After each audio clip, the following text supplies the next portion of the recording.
Hey folks, happy Saturday morning rant. It ain't Saturday, it's Tuesday. And I'm sitting at the BMW dealership to turn in this BMW, this beautiful, beautiful car. But, like they say, all good things must come to an end, and this lease has come to an end. And that means that these rants have come to an end. And I've been really enjoying sharing with you my opinion about the nonprofit space, about philanthropy. And I know a lot of y'all have enjoyed listening because I've heard from you. I know there's some of y'all that don't enjoy listening and don't give a fuck about Glenn. I'm okay with that. But there's a lot of y'all in meetings, when we on the phone kicking it, when we bump into each other, that be like, yo, thanks for doing that. I could go on and on. I could do rants every week for the next 10 years about nonprofits and what works and what doesn't work. But things got to come to an end. And here's why things got to come to an end. One, endings create room for new beginnings. So if you create space in your life, then you have a chance to do something else. Otherwise, you get all the way to retirement, whatever the fuck that means in this country, and you realize that you gave it your all and you never really did the things you wanted to do. So whether you get jolted into having an end, like I've been in life, or you get to decide when things come to an end. And just like if you're running a nonprofit, if you've been sitting there for 35 years, you feel all good about it, bragging 30 years, 35 years. I know people do that. That's fucking sad. It's sad. Like, you've been running a nonprofit to solve a problem. You ain't solved it in 3.5 decades. You feel good about it? Or you somehow think your ideas and your energy from 35 years ago are still applicable. You haven't evolved, you haven't changed, you haven't asked the people who are most impacted by the issues you work on to step up into leadership. You haven't created a second bench of leadership. All good things must come to an end. So what do I want to talk about today before we wrap this shit up? A couple things. One, I want to talk about foundations because they get off the hook because I be so focused on nonprofits. So let's talk about foundations for a minute. Recently, this foundation was asking their grantees or their prospective grantees to fill out a survey. You know, they hire somebody to do a survey and then they send it to you. And then you so busy thinking if you fill out this survey, you're going to get a grant. You're not going to get a grant. That's some third party that they paying to do a survey to figure out, I don't know, how people feel about them, as if everybody's not fucking lying. If you work for a foundation, people lie to you. They lie to you. They stretch the truth. They lie to you because they're scared of you. Yeah, they're scared of you. I don't care how progressive you are. If you control millions of dollars, people are fucking scared that you're not going to give them money to run their nonprofit. Let's just name that shit. So stop asking people to fill out fucking surveys. Stop worrying about how people feel about you. You know how they feel about you. You're the fucking king. You're the queen. You have all the money. They bow to you. They kiss the ring. They do whatever it takes. They come to your foundation. They do site visits. They fucking stop all the work they're doing to break out the cookies to make sure you had a good time and to prep a couple of clients to tell their stories. I'm not anti-storytelling, actually. Stories can be powerful, but let's be honest about what's going on. We don't like your surveys. We don't like your surveys. If you really want to know how we felt about you, trust me. And then telling people that it's, confidential and private. Like, first of all, nothing done on a computer is confidential or private. And second of all, like, what makes you think that, like, just because it's confidential or private, that the person's not still scared to death? That somehow you're going to find out that it's them based on the link you sent them. So we all lying. Like, the foundation is great. You guys should shorten your application. You know you should shorten your application. Nobody don't like them long-ass applications. Nobody don't like your reports. Thank God Ford Foundation finally figured out that they should let people off the hook for doing reports. But yeah, let's get on the phone and have a 20-minute conversation. How are things going? Things are fucked up. You gave me $200,000 and it's $1 million worth of work and I'm underpaying people and people are exhausted and people are quitting and I'm hiring people who are not really talented to do the job and I'm hiring directly impacted people who are not even equipped to do the job because you told me I need to check a box and show that we're hiring directly impacted people. As if that's enough, as if that's where we should set the fucking bar. You know how things are going. You don't need a survey. Call Glenn. Listen to the rants.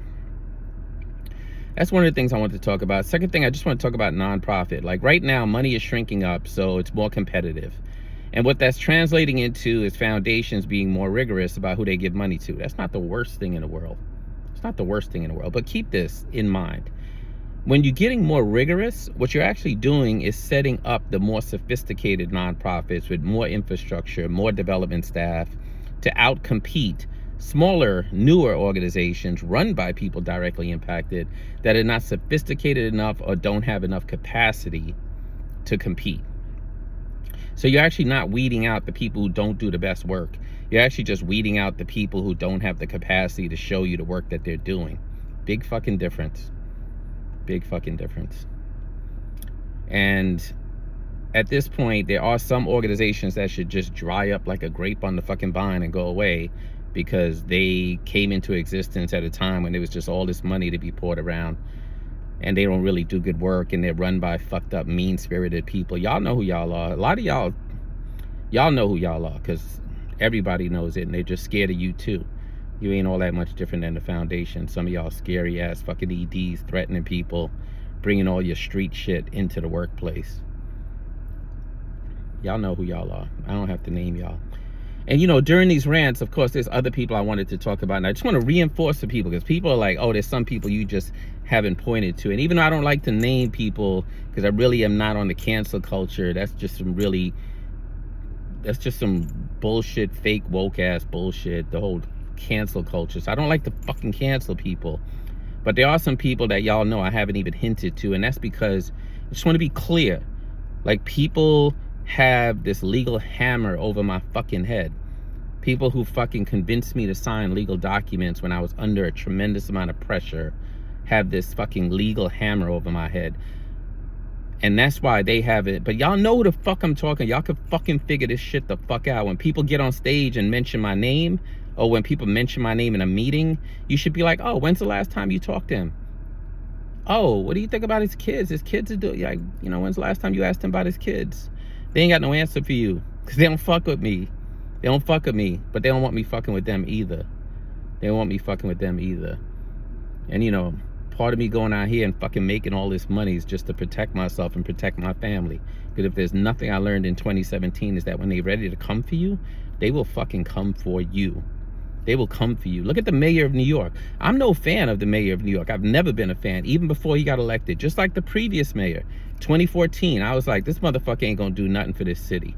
People ain't want to listen to me. They thought I was just making that shit. I wasn't making that shit up. Just because he got a black wife and a black kid and shit, I wasn't making it up. He already had a citywide office. And when you ask people, what does he stand for? Nobody had a fucking answer. So what makes you think now, just because he became mayor, that he's suddenly gonna be for the people just because he stood on the steps of City Hall with Harry Belafonte? Fuck out of here. Rikers is still open because of him, and more importantly, because of the advocates that weren't willing to keep their foot on his fucking neck. So busy wanting to sit on a motherfucking task force at City Hall. Government is where advocates go to die, motherfucker. So this current mayor, who's in all this trouble, I think, one, people are mad because this motherfucker sold City Hall for too little. Like, he kind of fucked up the game. So I think his competition, like, motherfuckers are like, what? Yeah, we all sell our office, but we don't fucking sell it for upgrades on our fucking flights. We sell it for something much bigger. And I think that that's part of where he fucked up. He was being fucking petty. There's white politicians that do this shit all day long. There's other black and brown politicians that do this shit all day long. But you can't be fucking trading your office for fucking upgrades on a flight and then running around at fucking nightclubs all night and calling yourself the mayor of swagger. Nigga, they gonna come for you. They come for all black leaders at some point. And some of them capitulate and they give in and they tuck their head between their legs and they become a fucking caricature of where they started. And some of them straighten their fucking spine and stand up for what the fuck they believe in, and then people come for them. Present company included. People fucking come for you. So here's my lesson for people, because I don't want to leave it on the negative. I'm lying. I love to be on the fucking negative, actually, because that's where the truth lives. Just because you're in this nonprofit shit, first of all, stop thinking of it as a fucking career. It shouldn't be a fucking career. Like, you get in, you fucking blaze a trail, you try to do it in like 5 to 8 years and you get the fuck out, or you move on to something else. That's a healthy fucking way of thinking about how to work in nonprofit. Stop thinking of what you're going to be doing in 15, 20, 30 fucking years. Because you sound like a fucking hypocrite, and people know you're a hypocrite, but we're all playing a game of the emperor has new fucking clothes, so nobody's telling you the truth. And just the minute you get into power and the minute you control money, people absolutely stop telling you the truth. You're not that much different than philanthropy when you become the ED and you're wielding $2, $3, $4, $5, $6, $7, $8 million a year. People start lying to you. So you think you're still doing your thing, people are lying to you. Or you become one of these EDs that's going to every fucking event, every fucking show, every funder convening, all of that. You're not being critical of anyone, and people are just loving you because they get to check the box of giving money to a black person or a brown person or a poor person or a directly impacted person, but you're not really doing anything. That's who the fuck you want to be? That's not who I want to be. So a lot of y'all know when I got kicked the fuck out of a nonprofit that I went into the private sector and made a boatload of fucking money on purpose. I didn't even know if I could do it, just to be clear. Everybody, like, I just want to be clear, like, because every time we lionize people and we create heroes, we actually send message to people that they can't do the same thing that person is doing. Anybody could do what the fuck I'm doing. Like, I did it out of fucking nowhere, out of the fucking ashes. IRS audit, fucking lawsuits going on, surgery, divorce, all this shit happening, filing for bankruptcy. That's when I went into the private sector with little to no fucking money to navigate it and built some shit. And I didn't build some shit because I wanted to really have money. I mean, I love the idea of giving my kids wealth, like, but them motherfuckers gotta work too. I love them, but they gotta work too. No, I did that shit to fucking protect myself and be able to have a voice and be able to do shit like these fucking rants without people coming for me, or when they come for me, I got a lawyer. That's the biggest surprise to people these days. They come for me, the next thing they hear is my lawyer. After they hear me cursing them the fuck out, but then they hear from my lawyer. So here's what I want to leave you with. Like, every time I talk to people in the nonprofit sector about getting into real estate and making some money, they start out with this whole spiel about why they deserve to make some money. Fuck is wrong with y'all? Of course you deserve to make some money. You live in the United States. How the fuck else you gonna survive? The price of food just went up 25%.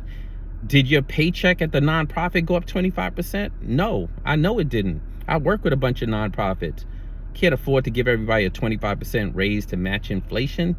So what else you gonna do? You gonna make a little bit of money. Like, why wouldn't we have people who have resources working in nonprofit? We want some of the best people to solve some of the worst problems. No, it's not what we want. No, we want to keep these problems in place by hiring mediocre motherfuckers or people who are constantly worried about how the fuck they're gonna feed their family, right? That's how we're gonna solve the world's problems? No, that's how we're gonna make sure rich people have a fucking tax benefit. So yeah, if you work in nonprofit and you believe in what you do, that's enough. If you work hard, that's enough. If you work creatively, that's enough. If you hire smart people, that's enough.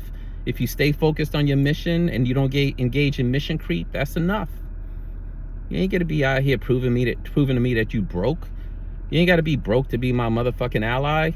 Fuck out of here. Stop doing that with me. I'm gonna teach you how to fucking make money. I'm gonna teach you. You can make money and do good. You can do good and do well. And stop apologizing for it. And stop taking up fucking 15 minutes of the hour you paid for my time. You paid for my time and you're taking up 15 minutes of it. 25 years of fucking experience and shit. And you're losing it because you're spending the first fucking 50 minutes explaining to me why you should be okay with making money. Fuck this nonprofit poverty badge bullshit. Of course you should make some fucking money. Fuck out of here. You see all these fucking BMWs in this yard? See all these cars? I could drive any one of these fucking cars. I don't want these fucking cars, but you could drive any one of these fucking cars and still go to work and do good. Who the fuck cares? You could live in a big fucking house. Who cares? Who cares? I remember when I was doing nonprofit advocacy work and somebody looked up the condo I lived in and was like, he lives in a condo worth $500,000. First of all, motherfucker, you ever heard of a fucking mortgage? I owe money on that fucking condo, you idiot. I wish I owned it at the time. And even if I did, so fucking what? So fucking what? I live in New York in a fucking apartment that costs $500,000. That's nothing, actually. That's nothing. That buys you fucking nothing. That was 13 years ago, and back then it bought you fucking nothing. But everybody who wanted the money to close Rikers, they thought they should be the one closing Rikers, was like, oh yeah, this dude got money. I don't know, he got a, fuck you, shut the fuck up. Yeah, I got money, and I do good work. I'm the best at what the fuck I do. So that's kind of what I'm gonna leave y'all with. Do good, do well, be good, Stand on your values. Stay within your mission. Take care of the people who you know are out there doing good work. Keep distance from the people who you know are out there causing trouble, but keep them close enough so you know what the fuck they're doing. Tell the truth. Be willing to take personal and professional risks to stand up for other people, because privilege is not about identifying you have it and then putting it aside. Privilege is about identifying that you have it and wielding that shit in support of other people that don't yet have it, and then moving those people from the margins to the center and then supporting them. That's what the fuck this work should look like. That's what the fuck I rile about. That's what the fuck pisses me off and sets me to fuck off. That's where these fucking rants come from.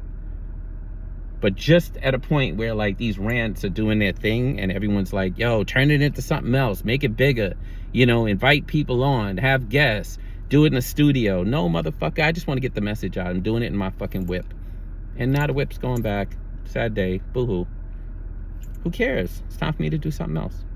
In some ways, I know some of y'all like, damn, I wish he'd keep doing this, because what the fuck else is he about to do? Because that's one of the main reasons y'all don't want me in this work. I'm not the average motherfucker. Whatever I want to build, I build. And y'all could do it too. And I only fuck with people who I know are winners, who share my values. So if you've met with me in the last 7 years, it's because I think that you share my values. Or because I was rocking you to sleep and I want to get some information from you. You can decide what category you fit in. In the meantime, y'all take care of yourself. No more Saturday morning rants. Thank you to everybody who helped make this happen. I appreciate you. You know who you are. Thank you for helping me to post this every week and for encouraging me to do so every week. I appreciate you. Y'all take care of yourselves. I'll see you on the next round. Peace.